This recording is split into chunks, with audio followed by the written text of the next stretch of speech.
Daily. Taste the Daily. அரசியல் விமர்சகர் பொன் Wilson sir, இப்போ பெரிதளவுல மக்கள் பிரச்சனையை இந்த திமுக கூட்டணி கட்சியினர் வெளிப்படையா பேசவே மாட்டாங்க அப்படின்றத ஒரு குற்றச்சாட்டு முன்வைக்கிறாரு. நீங்க எப்படி பாக்குறீங்க? இல்லை, திமுக கூட்டணி கட்சிகள் கடந்த கிட்டத்தட்ட 7 வருஷமா வெறும் அடிமைகளாகவே மாறி போய்விட்டார்கள் திமுகவுக்கு.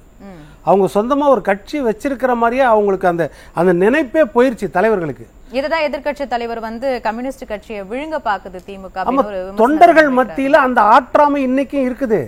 தொண்டர்கள் எதையும் எதிர்பார்க்காம தங்க உரிமைக்காக மட்டுமே போராடுகிற தொண்டர்கள் தான் கம்யூனிஸ்ட்ல, காங்கிரஸ்ல, வைகோவுடைய கட்சியில, விடுதலை சிறுத்தைகள்ல எல்லாமே அப்பாவி தொண்டர்கள் தன்னுடைய சொந்த பணத்தை அவன் காலகாலமா செலவு பண்ணிட்டு இருக்கான்.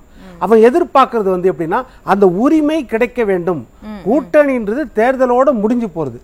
தேர்தல் முடிஞ்ச பிறகு மக்கள் பிரச்சனைக்காக நீங்க போராட வேண்டும், பேச வேண்டும். இன்னைக்கு கூட சரி, 5வது மண்டலம் 6வது மண்டலம் கார்பரேஷன்ல வேலை செய்யற தூய்மை பணியாளர்கள் ஆயிரக்கணக்கான பேர் 8-9 நாளா பட்டினியாக போராடி நிற்கிறாங்க. மெயின் ரோட்ல, heart of the city, corporation நம்ம எதிர அலுவலகம் எதிர ஒரு பக்கம் சென்னை முழுவதும் குப்பைகள்லாம் தேங்கி போய் மக்கள் அவதிப்படுறாங்க. எந்த அளவுக்கு இந்த அரசாங்கம் கேவலமா நடந்துக்குது. சரி, ஆட்சியில் இருக்கிறவங்க அப்படிதான் நடந்துக்குவாங்கன்னு சொல்லலாம். இவங்கள திமுகவை பொறுத்த வரைக்கும் கூட்டணி கட்சிகள் எதிர்த்து போராட வேண்டாமா, பேச வேண்டாமா, அதை நாட்டையே ஸ்தம்பிக்க செய்ய வேண்டாமா? கூட்டணியில தானே அதிமுக பிஜேபி கூட இருந்துச்சு. 22 நாள் பாராளுமன்றத்தை முடக்கினாங்க இல்லையா? சபாநாயகர் என்ன கேட்டாரு? நீங்க ஒரு 37 எம்பிக்களை வச்சுன்னு நாட்டையே முடக்குறீங்களேன்னு கேட்டாரா இல்லையா பிஜேபி? அதுதான் உரிமை. உரிமைக்காக என்னைக்கும் போராடணும். தேர்தல் அப்போ கூட்டணி வைக்கிறது வேற விஷயம். இன்னைக்கு அந்த பெண்கள், அந்த தாய்மார்கள் ஒரு தூய்மை பணி கொரோனா காலத்துல கூட உயிரை துச்சமா மதிச்சு வேலை செஞ்சோம். கண்டிப்பா அவங்கள இன்னைக்கு கேட்பார் இல்லாம உட்கார்ந்து இருக்காங்கன்னா அதை கூட்டணி கட்சிகள் கேட்கலன்னா என்ன அர்த்தம்? அதே எதிர்கட்சி அமைச்சர்கள், முன்னாள் அமைச்சர்கள், எம்எல்ஏக்கள் பாக்குறாங்க, ஆதரவு தெரிவிக்கிறாங்க, போராட்டம் அறிவிக்கிறாங்க. ஆனால் கூட்டணி கட்சிகள் செய்ய வேண்டும். இதுதான் என்னுடைய சந்தேகம். என்னன்னா, நீங்க பிஜேபிக்கு எதிராகவோ என்னமோ அதிமுக எதிராகவோ நீங்க ஒன்றிணைறீங்க, இருந்தாலும் ஓகே, மக்கள் பிரச்சனைகளுக்கு குரல் கொடுக்கணும் இல்லையா? அது முக்கியமான விஷயம் இல்லையா? அப்ப அதையே செய்யல அப்படின்னா இவங்க கூட்டணியில இருந்தும் இல்லைனாலும் என்ன பயன் அப்படின்னு தானே கேட்பாங்க. இது ஒரு பக்கம் மக்கள் பிரச்சனை, சாம்சங் தொழிலாளர் பிரச்சனைல இருந்து மக்கள் பிரச்சனை. நம்ம மக்கள் பிரச்சனைக்கு குரலே கொடுக்க மாட்டேன்றாங்க. வேங்கை வயல் பிரச்சனைல இருந்து, விழுப்புரத்துல திரௌபதி அம்மன் கோயில் ஆலயத்துக்குள்ள நுழைய விடல, கொடியேற்ற விடல, எல்லாத்துக்கும். அது இல்லாம தான் சொந்த கட்சி தலைவர்களை அவங்க கேவலமா பேசினா கூட கேட்க மாட்டேன்றாங்களே. அப்போ 140 வருஷம் வளர்ந்த கட்சி நம்ம காங்கிரஸ் கட்சி, அகில இந்திய காங்கிரஸ் கட்சி. அந்த கட்சியை பொறுத்த வரைக்கும், தமிழ்நாட்டை பொறுத்த வரைக்கும், அந்த தலைவர் காமராஜரை பற்றி எந்த அளவுக்கு கேவலமா பேசுறாங்க. RS பாரதி என்ன பேசினாரு? அதாவது திமுகவை எதிர்க்கிறவங்க, கருணாநிதி எதிர்க்கிறவங்க எல்லாம் அழிப்பேன்னு சொன்னவங்களுக்கெல்லாம் நாங்க சமாதி கட்டியிருக்கிறோம். காமராஜர் திமுகவை அழிப்பேன்னாரு, அவருக்கு சமாதி கட்டினது நாங்க தான் பேசுறாரு. அப்ப இதுக்கு என்ன பதில் சொன்னாங்க? காமராஜர் போற இடத்துல பிடில, நம்ம டிராவலர்ஸ் பங்களால டிபில ஏசி கேட்கிறாரு அப்படின்னு பேசினாங்க.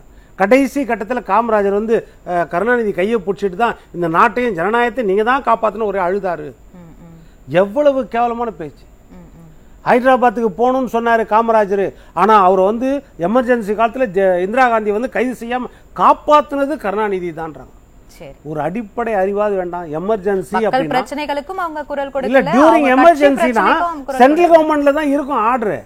அவர் தன் சொந்த மகன் ஸ்டாலினே ஜெயில இருந்தாரு, அதை காப்பாற்ற முடியல. காமராஜர் எப்படி காப்பாற்றுவாரு? இதே எதிர்த்து காங்கிரஸ்காரங்க கேட்கல. அப்போ தலைவர்கள் சுயநலத்துக்காக ஒட்டிட்டு இருக்காங்க, 1-2 சீட்டு கிடைக்கும்னு. ஆனா தொண்டர்கள் கொதித்து போயிருக்கிறாங்க, காங்கிரஸ் தொண்டர்கள். அப்போ அந்த ஓட்டு அங்க மாறாது, நல்லா தெரிஞ்சுக்கோங்க. அதே மாதிரிதான் இன்னைக்கு ஐயா திருமாவளவன் அவர்கள் என்ன பேசுறாரு? எம்ஜிஆரை பற்றி மிகவும் கீழ்த்தரமாக பேசுறாரு. எம்ஜிஆர் பிராமணியத்தை ஆதரிச்சார்ன்ற மாதிரி பேசுறாரு.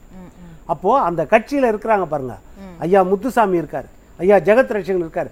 இவங்க எல்லாம் என்ன செய்வாங்க? எம்ஜிஆரால் வளர்க்கப்பட்டவர்கள். எம்ஜிஆர் தான் அவங்களுக்கு அடையாளம் காட்டினது. அடுத்தது ஜெயலலிதா அம்மா, அவங்களால வளர்க்கப்பட்ட அவர்கள்லாம் அந்த கட்சியில் இருக்கிறாங்களே. கிட்டத்தட்ட 8 பேர் அமைச்சராக இருக்காங்களே. இன்னைக்கு எப்படி வாய் மூடி மௌனியா இருப்பாங்க? அப்ப அங்க எம்ஜிஆர் விசுவாசிகள் 1-2 பேர், அவங்க பின்னாடி இருக்கிறவங்க கூட அதை ஓட்டு போடுவாங்களா? அப்ப யோசிச்சு பாருங்க எந்த அளவுக்கு மோசம். சாம்சங் தொழிலாளர்கள் எடுத்துக்கினா, நீங்க வெறும் சாம்சங் தொழிலாளர்களை மட்டும் பாக்குறீங்க கம்யூனிஸ்டுகள். சாம்சங் தொழிலாளர்கள் ஒரு அதாவது 10 பிரச்சனைல அது ஒரு பிரச்சனை. நம்ம அது மட்டும் கிடையாது. பழைய பென்ஷன் திட்டம் லட்சக்கணக்கான ஊழியர்களுக்கு என்னாச்சு? சிஐடியு நீங்க தானே வாங்கி கொடுக்கணும், கம்யூனிஸ்ட் தானே. தொழிலாளர்களுக்கு பஸ் போக்குவரத்து தொழிலாளர்களுக்கு என்னாச்சு, ஆசிரியர்களுக்கு என்னாச்சு, அதே மாதிரி மருத்துவர்களுக்கு என்னாச்சு வேலை? இவங்க எல்லாருக்கும் இன்னைக்கு பார்த்தீங்கன்னா கார்பரேஷன் முன்னாடி உட்காந்துருக்காங்களா தூய்மை பணியாளர்கள், இவங்களுக்கெல்லாம் இன்னைக்கு யார் கொடுக்குறதப்போ? நீங்க தானே வாங்கி கொடுக்கணும்.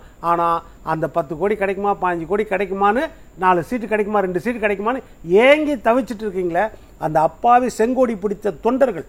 சரி, இப்ப இதெல்லாம் வந்து மக்கள் கிட்ட வந்து எதிர்ப்பு தானே சார் வாங்கும், எதிர்ப்பு கிடைக்கும்ல மக்கள் கிட்ட, அது பத்தின கவலை அவர்களுக்கு இல்லையா?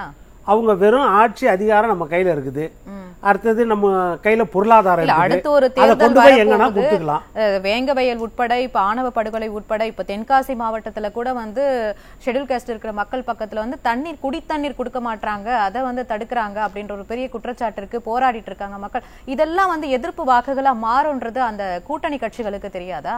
இல்ல, அதாவது காமாலை கண்ணுக்கு கண்டதெல்லாம் மஞ்சள்ன்ற மாதிரி அவங்களுக்கு பாக்குறதெல்லாம் மங்களகரமா மஞ்சளா தெரியுது. ஆஹா இது ஓட்டாயிடும்னு. ஆனால் உக்காந்துருக்காங்க. நாளைக்கு களத்தில் போய் நிற்கும் போது எதிர்ப்பு ஓட்டுகள் வரும்போது தான் எவ்வளோ பெரிய கூட்டணி இருந்தாலும் சரி அந்த கூட்டணியை மக்கள் தோற்கடிப்பார்கள். அதுதான் முக்கியம். இப்போ எடப்பாடி பழனிசாமி என்ன செய்கிறாரு? ஒரு தேசிய கட்சியோட கூட்டணி வச்சாரு.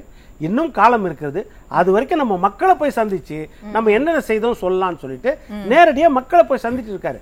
அங்கே லட்சக்கணக்கான மக்கள் தர்றாங்கன்னா அதுக்கு தான் காரணம். இன்னைக்கு வைகோ கூட எடுத்துக்கோங்க. இன்னைக்கு துரை வைகோ என்னன்னா அவருக்கு தெரியுது தன் அப்பாவை அந்த 94 1994 எந்த அளவுக்கு கொடுமை திமுக பண்ணது. இன்றைக்கு முதலமைச்சராக இருக்க ஸ்டாலின் வரணுன்றக்காக எந்த அளவுக்கு கொடுமை பண்ணாங்கன்னு அந்த மகனுக்கு தெரியும். அப்பாவுக்கு நடந்த கொடுமை அப்பா வேணா மறந்துட்டு இருக்கலாம், இன்னைக்கு அந்த மகனுக்கு தெரியும். அதுதான் இன்னைக்கு என்னன்னா அந்த மதிமுகவை கூட பிளக்கிற வேலையை திமுக செய்கிறதோன்ற ஒரு சந்தேகம் அவங்களுக்கு வருது. ஏன்னா இன்னைக்கு மல்லை சத்யா ஒரு பக்கம் பிரச்சனை. அப்ப அந்த கூட்டணியில் எந்த அளவுக்கு குழப்பம் இருக்குது பாருங்க. ஒரு கட்சி கூட அங்க மனம் வந்து அங்க இல்லை. வேற வழி இல்லாம வெறும் சுயநல நோக்கோடு தலைவர்கள் இருக்கிறார்கள், தொண்டர்கள் நிச்சயமாக இல்லை. ஆனா இயற்கையா அந்த தொண்டர்களுக்கெல்லாம் என்ன தெரியுமா, விடுதலை சிறுத்தைகளை பொறுத்த வரைக்கும் சொல்றேன், காங்கிரஸை பொறுத்த வரைக்கும் அந்த தொண்டர்களுக்கெல்லாம் நேச்சுரல் அலையன்ஸ்ன்றது அதிமுக தான்.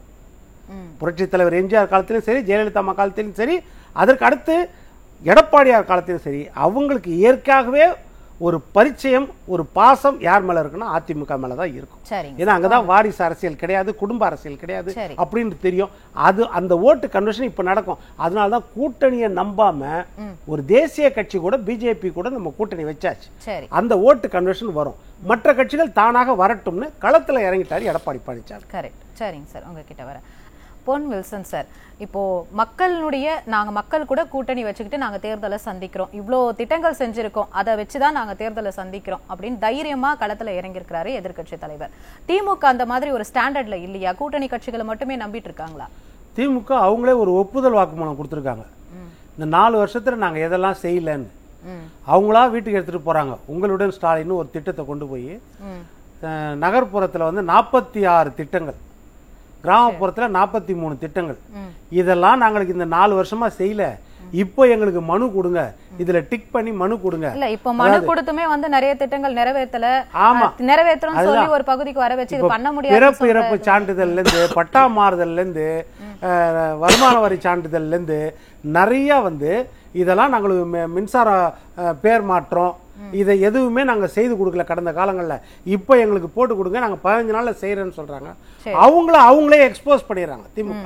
ஏன்னா திமுகவை பொறுத்த வரைக்கும் இதுக்கு மேல நிறைய பிரச்சனை, சட்டம் ஒழுங்கு பிரச்சனை, பெண்கள் பாதுகாப்பு கிடையாது, கோயிலுக்கு போனாலும் அவங்களுக்கு நிம்மதி கிடையாது, அடுத்தது பாத்தீங்கன்னா மாணவிகளுக்கு பாதுகாப்பு கிடையாது, கல்லூரினாலும் சரி பள்ளிகள்னாலும் சரி, இதற்கு மேல போதை கலாச்சாரம் எல்லா பக்கமும், சட்டம் ஒழுங்கு, காவலர்களுக்கே பாதுகாப்பு கிடையாது.